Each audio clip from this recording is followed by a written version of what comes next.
ഇവിടയിൽ വളരെ ഇമ്പോർട്ടൻ്റ് ആയിട്ടുള്ള കുറച്ച് ഡെവലപ്മെൻറ്റുകളാണ് നമ്മൾ നോക്കുന്നത്. പ്രത്യേകിച്ച് ഇസ്രായേലിൻ്റെ ഉള്ളിൽ അമേരിക്കയ്ക്കെതിരെയുള്ള ഒരു വികാരം, അങ്ങനെ തന്നെ പറയേണ്ടി വരും.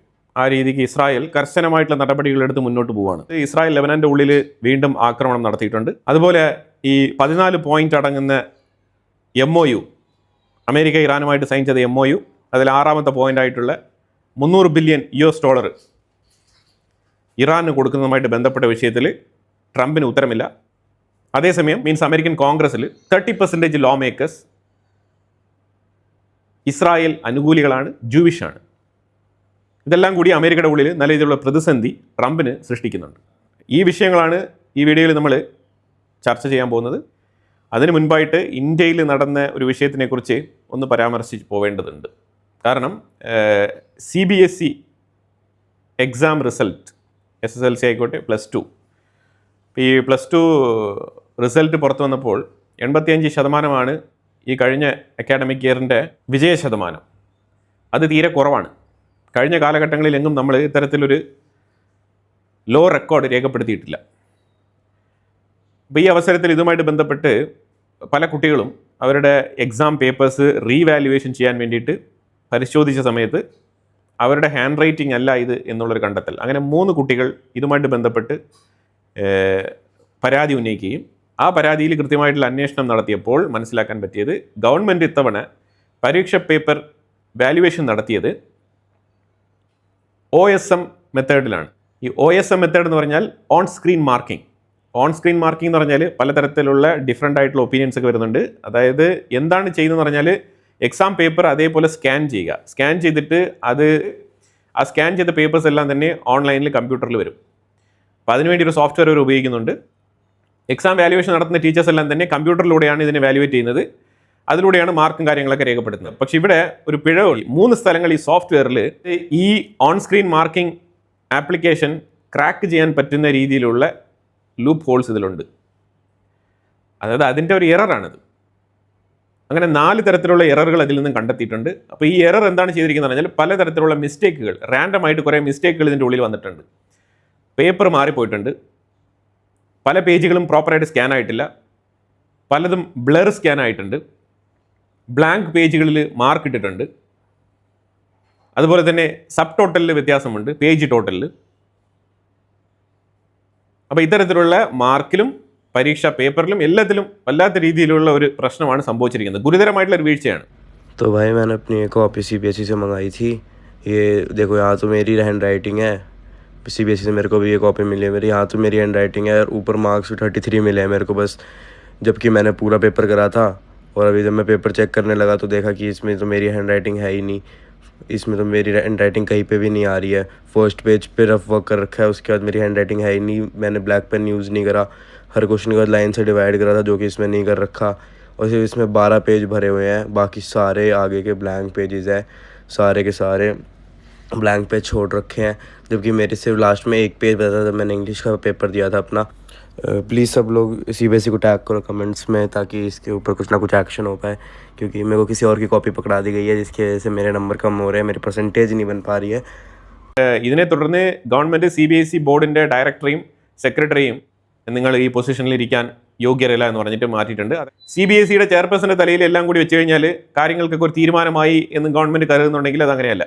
ശരിക്കും പറഞ്ഞാൽ ഈ CBSE ഡയറക്ടർ ആയിക്കോട്ടെ, ഇതുമായിട്ട് ബന്ധപ്പെട്ട സ്പെസിഫിക് ഡിപ്പാർട്ട്മെൻറ്റിൽ ഈ ഓൺ സ്ക്രീൻ മാർക്ക് എന്നുള്ള ആപ്ലിക്കേഷനുമായിട്ട് ടെൻഡർ സൈൻ ചെയ്ത ആൾക്കാർ ആരാണ്, ഇവരുമായിട്ട് ഡീൽ നടത്തിയത് ആരാണ്, ഇവർ തമ്മിൽ എന്താണ് ഇടപാട്, ഇതെല്ലാം തന്നെ ഡീറ്റെയിൽ ആയിട്ട് അന്വേഷിക്കേണ്ടതുണ്ട്. ട്രാൻസ്പെറൻസി ഉറപ്പുവരുത്തേണ്ടതുണ്ട് എന്ന് ഡൽഹിയുടെ ഹൈക്കോർട്ട് ഉത്തരവിറക്കിയിട്ടുണ്ട്. അതുപോലെ തന്നെ ഈ ഫെയിലായ കുട്ടികളെല്ലാം തന്നെ റീവാലുവേഷന് അപ്ലൈ ചെയ്യാൻ വേണ്ടിയിട്ടുള്ള ശ്രമത്തിൽ ഇപ്പം മുന്നോട്ട് പോവുകയാണ്.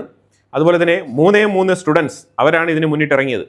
അത് വലിയൊരു ബ്രേവ് അറ്റംപ്റ്റ് തന്നെയാണ്. കാരണം ഇന്ത്യ ഒരു ഡെമോക്രാറ്റിക് സ്റ്റേറ്റ് ആണ്. അപ്പോൾ ഇവിടെ കുട്ടികളിറങ്ങിയാലും ഇത്തരത്തിലുള്ള കാര്യങ്ങൾക്കൊക്കെ തീരുമാനം ഉണ്ടാവും, അല്ലെങ്കിൽ അവർക്കൊക്കെ ഒരു ജഡ്ജ്മെന്റ് കിട്ടുന്നു എന്നുള്ളത് ഒരു യാഥാർത്ഥ്യമാണ്. പക്ഷേ ഇവിടെ ഗുരുതരമായ വീഴ്ച CBSE ബോർഡിൻ്റെ സൈഡിൽ നിന്നും ഉണ്ടായ ഒരു വീഴ്ച നമുക്ക് ഒരിക്കലും, തീർച്ചയായിട്ടും ഗവൺമെൻറ് ഈ എഡ്യൂക്കേഷൻ സിസ്റ്റം കൃത്യമായിട്ട് മോണിറ്റർ ചെയ്യണം. കാരണം എഡ്യൂക്കേഷൻ വളരെ ഇമ്പോർട്ടൻ്റ് ആണ്. എഡ്യൂക്കേഷൻ സിസ്റ്റത്തിൻ്റെ സിലബസ് തന്നെ പോരാന്ന് പറഞ്ഞിട്ടാണ് നമ്മളൊക്കെ പറഞ്ഞുകൊണ്ടിരിക്കുന്നത്. അതിൻ്റെ ഇടയ്ക്കാണ് ഇത്തരത്തിൽ ഓൾറെഡി ഉള്ള ക്ലറിക്കൽ എഡ്യൂക്കേഷൻ മെത്തേഡിൽ തന്നെ ഇത്തരത്തിലുള്ള പിടിപ്പുകേടുകൾ. ഇതൊക്കെ ഗവൺമെൻറ് ശക്തമായിട്ടുള്ള നടപടിയെടുക്കണം. ഈ മേഖലയിൽ കൂടുതൽ ഫോക്കസ് ചെയ്യണം. ഇപ്പോഴാണ് നമ്മൾ ഈ കോക്രോച്ച് പാർട്ടിയൊക്കെ എഡ്യൂക്കേഷൻ മിനിസ്റ്റർ രാജിവെക്കണം എന്നൊക്കെ പറയുന്ന അത്തരത്തിലുള്ള വിഷയങ്ങളൊക്കെ നമ്മൾ കൂടുതൽ എഫക്റ്റീവായിട്ട് നോക്കിക്കാണേണ്ടത്. ഇപ്പോൾ CBSEയുടെ ചെയർമാൻ രാഹുൽ സിംഗ്, അതുപോലെ സെക്രട്ടറി ഹിമാൻഷു ഗുപ്ത, ഇവരെ രണ്ടുപേരെയുമാണ് റീപ്ലേസ് ചെയ്തിരിക്കുന്നത്.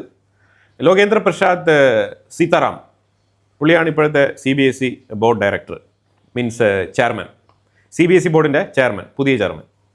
ഈ CBSEയുടെ കാര്യത്തിൽ ഗവൺമെൻറ്റിൻ്റെ വീഴ്ചയുണ്ടോ എന്ന് വെച്ചാൽ വീഴ്ചയുണ്ട്, 100% വീഴ്ചയുണ്ട്. അത് കൃത്യമായിട്ടുള്ള നടപടികൾ എടുക്കണം. ആരാണോ ഉത്തരവാദിത്തപ്പെട്ട ആൾക്കാർ അത് കൃത്യമായിട്ട് കണ്ടെത്തി നടപടിയെടുക്കണം. അതുപോലെ തന്നെ ഈ കുട്ടികളുടെ കാര്യത്തിൽ അവരുടെ എക്സാം പേപ്പേഴ്സ് എല്ലാം തന്നെ കൃത്യമായിട്ട് ഓർഗനൈസ് ചെയ്ത് അവരവർക്കുള്ള മാർക്ക് കൃത്യമായിട്ട് അവരവർക്ക് കൊടുത്തിരിക്കണം. അതുപോലെ റീവാലുവേഷൻ പ്രത്യേകിച്ച് എഫക്റ്റീവായിട്ട് സ്പീഡപ്പായിട്ട് കാര്യങ്ങൾ ചെയ്ത് അവർക്ക് കൃത്യമായിട്ട് ആ കാലയളവിൻ്റെ ഉള്ളിൽ തന്നെ അവരുടെ മാർക്ക് ഷീറ്റും കാര്യങ്ങളൊക്കെ അവരുടെ കയ്യിലെത്താനുള്ള നടപടിക്രമങ്ങൾ ഗവൺമെൻറ് സ്വീകരിക്കണം. ഇപ്പം നമ്മൾ ലെബനനുമായിട്ട് ബന്ധപ്പെട്ട വിഷയത്തിൽ ഇന്നലെ ഓവർനൈറ്റ് അറ്റാക്ക്, ലെബനനിൽ ഇസ്രായേൽ നടത്തുന്ന അറ്റാക്ക് അതൊരു സൈഡിൽ ഇരിക്കട്ടെ, അതിനു മുമ്പ് തന്നെ ഇസ്രായേലും അമേരിക്കയും തമ്മിൽ അമേരിക്ക ഈ ഇറാൻ ഡീലിനെ അമേരിക്കയുടെ വിജയം എന്നുള്ള തരത്തിൽ ആഘോഷിക്കുമ്പോൾ, ഇറാന്റെ വിജയം എന്ന് ആഘോഷിക്കുമ്പോൾ ഇസ്രായേൽ പറയുന്നത് ഇതൊരു ഫെയിൽഡ് എഗ്രിമെന്റ് എന്നാണ് ഇസ്രായേൽ ഇതിനെ വിശേഷിപ്പിക്കുന്നത്. ഇസ്രായേലിന്റെ ഡിഫൻസ് ഡിറ്ററൻസ് അതിന്റെ ഭാഗമായിട്ടാണ് ഞങ്ങൾ ഈ കാര്യങ്ങളൊക്കെ ചെയ്യുന്നത് എന്നാണ് ഇസ്രായേൽ പറയുന്നത്. അതുപോലെ ഇറാന്റെ മിസൈലുകൾ, ലോങ് റേഞ്ച് മിസൈലുകൾ, പ്രത്യേകിച്ച് ഇസ്രായേൽ വരെ എത്തുന്ന രീതിയിലുള്ള മിസൈലുകൾ, അത് ബാലിസ്റ്റിക് മിസൈലുകൾ, അത് തന്നെ ഇല്ലാതാക്കാൻ കഴിഞ്ഞിട്ടില്ല. സ്ട്രേറ്റ് ഓഫ് ഹോർമോസിൽ ഇറാൻ ഏർപ്പെടുത്തിയ ആ തടസ്സം, അതിനെ ചെറുത്ത് തോൽപ്പിക്കാൻ കഴിയാതെ വഴങ്ങിയിരിക്കുന്ന അമേരിക്ക, ഇറാന് മുന്നിൽ സ്ട്രേറ്റ് ഓഫ് ഹോർമോസിൽ വഴങ്ങിയിരിക്കുന്ന അമേരിക്ക, ഇങ്ങനെയാണ് വിശേഷിപ്പിക്കപ്പെടുന്നത്. അപ്പോൾ ഇതിനകത്ത് പ്രത്യേകിച്ച് മനസ്സിലാക്കേണ്ട വിഷയം എന്താണെന്ന് പറഞ്ഞാൽ അമേരിക്ക അഭിമാനിക്കത്തക്ക രീതിയിൽ ഒന്നും തന്നെ ചെയ്തിട്ടില്ല എന്നുള്ളതാണ് ഇസ്രായേലിന്റെ അഭിപ്രായം. ഇത്താമർ ബെൻഗീവറൊക്കെ ഇന്നലെ വളരെ ഹാർഷായിട്ട് തന്നെ സംസാരിക്കുകയുണ്ടായി. ഇസ്രായേലിനെതിരെ JD വാൻസ് ശക്തമായിട്ടുള്ള നിലപാടെടുത്തിട്ടുണ്ട് അമേരിക്കയുടെ ഉള്ളിൽ നിന്നും. JD വാൻസ് പറയുന്നത് ഇറാനിന് എന്തുകൊണ്ട് മിസൈൽ ആയിക്കൂടാ, അവർക്ക് ഡിഫൻസ് ഡിറ്ററൻസ് പാടില്ലേ, ഇസ്രായേലിന് എങ്ങനെയാണോ മിസൈലുകൾ ഉള്ളത് അതുപോലെ തന്നെയാണ് ഇറാനും ഉള്ളത് എന്നാണ് JD വാൻസ് പറഞ്ഞു വെക്കുന്നത്. അത് അമേരിക്ക അവരുടെ ഔട്ട് ഓഫ് കൺട്രോളിൽ എത്തിയിരിക്കുകയാണ്. മീൻസ് അവർ എന്ത് വേണേലും വിളിച്ച് പറയാം എന്നുള്ള നിലയിലാണ്. ഇതേ മിസൈലുകൾക്കും ഇതുപോലെ തന്നെ ഡെത്ത് ടു അമേരിക്ക വിളിച്ചത് ഇറാൻ പാർലമെന്റിലല്ലേ, അല്ലാതെ ഇസ്രായേലിന്റെ പാർലമെന്റിലല്ലോ. അപ്പോൾ അന്ന് ഈ തരത്തിലുള്ള സ്റ്റേറ്റ്മെന്റുകളൊക്കെ അവർ അഡ്വാൻറ്റേജ് ആയിട്ട് എടുത്തുകൊണ്ട് ഇറാന്റെ മേളിൽ ആക്രമണം നടത്താൻ വന്നു. JD വാൻസ് പറഞ്ഞു വെച്ചിരിക്കുന്നത് അഫ്ഗാനിസ്ഥാനിൽ അമേരിക്കയുടെ ഫെയിലിയർ ആയിട്ട് കരുതപ്പെടുന്നു, ലിബിയ അമേരിക്കയുടെ ഫെയിലിയർ ആയിട്ട് കരുതപ്പെടുന്നു. ഇപ്പോൾ ഇറാൻ അമേരിക്കയുടെ ഫെയിലിയർ ആയിട്ടാണ് നിങ്ങൾ കരുതുന്നതെങ്കിൽ അമേരിക്കയുടെ ഉദ്ദേശം വേറെയാണ്. അമേരിക്കയുടെ താല്പര്യങ്ങൾ സമാധാനം നിലനിർത്തി മുന്നോട്ട് പോകുക എന്നുള്ളതാണ് എന്നുള്ള തരത്തിൽ ഭയങ്കര ഉപദേശങ്ങളൊക്കെയാണ് JD വാൻസ് അമേരിക്കയിൽ നിന്നും നൽകുന്നത്. പക്ഷേ അതിനെതിരെ ശക്തമായ ഭാഷയിൽ ഇസ്രായേൽ അമേരിക്കയെ വിമർശിക്കുന്നുണ്ട്. നെതന്യാഹു പറഞ്ഞിരിക്കുന്നത് എനിക്ക് ട്രംപ് ഫ്രണ്ടൊക്കെ തന്നെയാണ്, പക്ഷേ എൻ്റെ രാജ്യം, അതിൻ്റെ സുരക്ഷ അത് വളരെ വളരെ ഇമ്പോർട്ടൻ്റ് ആണ്. ഇപ്പോൾ 24/7 ഹെസ്ബുള്ള സദൻ ലെബനനിൽ വന്നിരുന്നുകൊണ്ട് ഇസ്രായേലിനെതിരെ റോക്കറ്റുകളും ഷോർട്ട് റേഞ്ച് മിസൈലുകളും അതുപോലെ തന്നെ ഡ്രോണുകളൊക്കെ വെച്ച് അറ്റാക്ക് നടത്തിക്കൊണ്ടിരിക്കുമ്പോൾ ഞങ്ങൾ ഇസ്രായേലിൻ്റെ ആർമി സദൻ ലെബനനിൽ നിന്നും പിന്മാറിക്കഴിഞ്ഞാൽ ഈ ഹെസ്ബുള്ള വീണ്ടും വന്ന് സദൻ ലെബനനിൽ തമ്പടിക്കും. 24/7 ഇവരുടെ ഭീഷണിയിൽ ഞങ്ങൾ ജീവിക്കണോ? ഇതാണ് നെതന്യാഹുവിൻ്റെ ചോദ്യം. വളരെ വാലിഡ് ആയിട്ടുള്ള ചോദ്യമാണ്. പിന്നെ ഇത്രയും കഷ്ടപ്പെട്ടത് എന്തിനാണ്? ഈ ലെബനൻ യുദ്ധം വീണ്ടും തുടങ്ങിയത് എന്തിനാണ്? ഗാസയിൽ നിന്നും ഇസ്രായേലിൻ്റെ ഉള്ളിലേക്ക് ഒക്ടോബർ 7, 2023 ആ തീവ്രവാദ ആക്രമണം നടത്തിയ സമയത്ത് ഗാസയ്ക്കുള്ളിൽ ഇസ്രായേൽ തിരിച്ചടി തുടങ്ങിയപ്പോൾ ഇവിടെ ഹെസ്ബുള്ളയും ഇസ്രായേലിനെതിരെ അറ്റാക്ക് നടത്തി. അങ്ങനെയാണല്ലോ ഇത് തുടങ്ങുന്നത്. വീണ്ടും അതിനെ ഇറാൻ യുദ്ധവുമായിട്ട് കണക്ട് ചെയ്തിട്ട് എങ്ങനെയാണ് യുദ്ധം അവസാനിപ്പിക്കാൻ പറ്റുക? ഇവിടെ ഞങ്ങൾ എന്തിനു വേണ്ടിയിട്ടാണ് തുടങ്ങിയത് എന്നുള്ളൊരു മോട്ടീവ് ഉണ്ടല്ലോ. ആ മോട്ടീവ് നിലനിൽക്കുന്ന പശ്ചാത്തലത്തിൽ, ആ ത്രെട്ട് ഭീഷണി നിലനിൽക്കുന്ന പശ്ചാത്തലത്തിൽ എങ്ങനെയാണ് ഞങ്ങൾക്ക് ഇറാന്റെ എഗ്രിമെന്റിലൂടെ ലെബനന്റെ വിഷയം കൂട്ടിക്കെട്ടി ഞങ്ങൾ സൈൻ ചെയ്ത് മുന്നോട്ട് പോകുന്നത്? അത് നടക്കുന്ന കാര്യമല്ല എന്നാണ് പറഞ്ഞിരിക്കുന്നത്. അമേരിക്കയ്ക്ക് ഇതറിയാം. പക്ഷെ അമേരിക്കയ്ക്ക് ഡെസ്പെറേറ്റ്ലി അമേരിക്ക ഇപ്പോൾ ഒപ്പിട്ടിരിക്കുന്ന ഈ ഡീൽ മുന്നോട്ട് കൊണ്ടുപോകണം. അതിനു വേണ്ടിയിട്ട് ഇസ്രായേലിനെ ബലി കൊടുക്കാനും തയ്യാറാണ് ട്രംപ്. ഇനി ഇന്നലെ രാത്രി ലെബനന്റെ ഉള്ളിൽ താറുമാറായിട്ടുള്ള ആക്രമണം, ബെയ്റൂത്തിന്റെ എഡ്ജ് വരെ അറ്റാക്ക് നടത്തിയിട്ടുണ്ട്. നബാട്ടിയ ഭാഗത്ത് നിന്ന് ഏറ്റവും കൂടുതൽ ആൾക്കാർ ഒഴിഞ്ഞു പോയിക്കൊണ്ടിരിക്കുകയാണ്.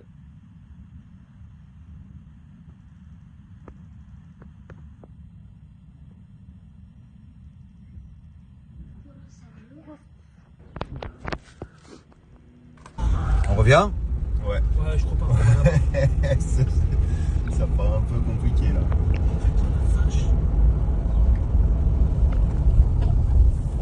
C'est que là.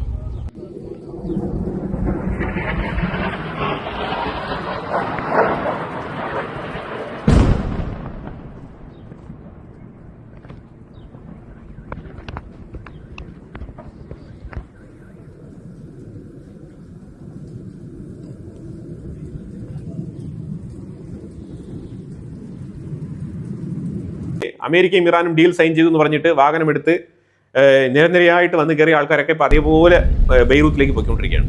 അതാണ് ഇപ്പോൾ നിലവിലെ സാഹചര്യം. അപ്പോൾ ബെയ്റൂത്തിൽ ഒരു അറ്റാക്ക് നടത്തി വീണ്ടും. ഇന്നലെ G7 വെച്ചിട്ട് ട്രംപ് ബെയ്റൂത്തിൽ ഇസ്രായേൽ അറ്റാക്ക് നടത്തിയതിനെ കുറിച്ച് സ്പെസിഫിക് ആയിട്ട് എടുത്ത് സംസാരിച്ചിട്ടുണ്ടായിരുന്നു. അതിന് മറുപടി എന്നുള്ള നിലയിലാണ് ബെയ്റൂത്തിൽ വീണ്ടും ഇസ്രായേൽ അറ്റാക്ക് നടത്തിയിരിക്കുന്നത്. നെതന്യാഹുവിനെ ട്രംപിന് മനസ്സിലായിട്ടില്ല.